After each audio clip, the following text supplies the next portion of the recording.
More than a year after Afghan forces took control of their own security in Lashkar Gah, there have been improvements to the Afghan National Police force.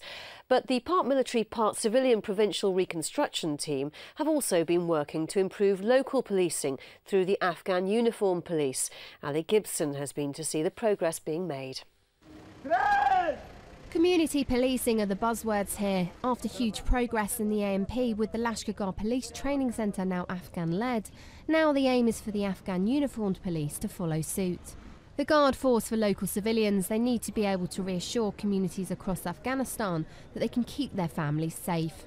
The mentoring process is shifting here. There have been tremendous changes, I think, and a good example would be that when I started we were very much of a mindset of train, equip, assign, just train as many police officers as we could on the ground and get them out on the ground. And that was all done by British military and British Ministry of Defence Police down in Helmand. Now we see the Afghans training their own police with our support. And that's what's different. Things like that, where the Afghans are taking the lead in their own development, their own institutional building. Military and civilian police advisors from the UK know Afghan policing has a very different style, but they try to show that your voice can be as powerful as a weapon. It's been over a year now since Lashkar Gah transitioned to running its own security, and there has been progress. But the focus is very much now on ensuring that the Afghan police can run their own training programmes by the time that ISAF troops withdraw.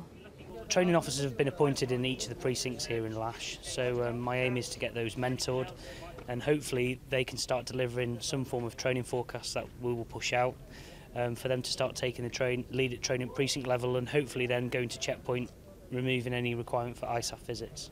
Building trust in the local community is also key.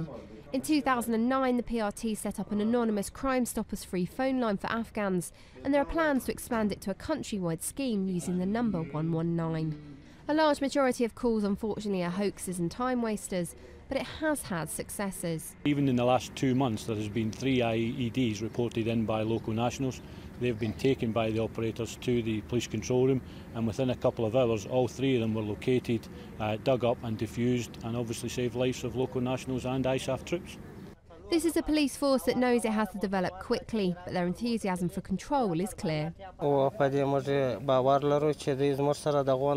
have had the training from ISAF, and now we have confidence that when ISAF leave Afghanistan, we will be able to take care of our duties ourselves. Until then, the PRT will slowly be stepping back as the AUP work to build trust amongst their communities. Ali Gibson, Forces News, Lashkar Gah.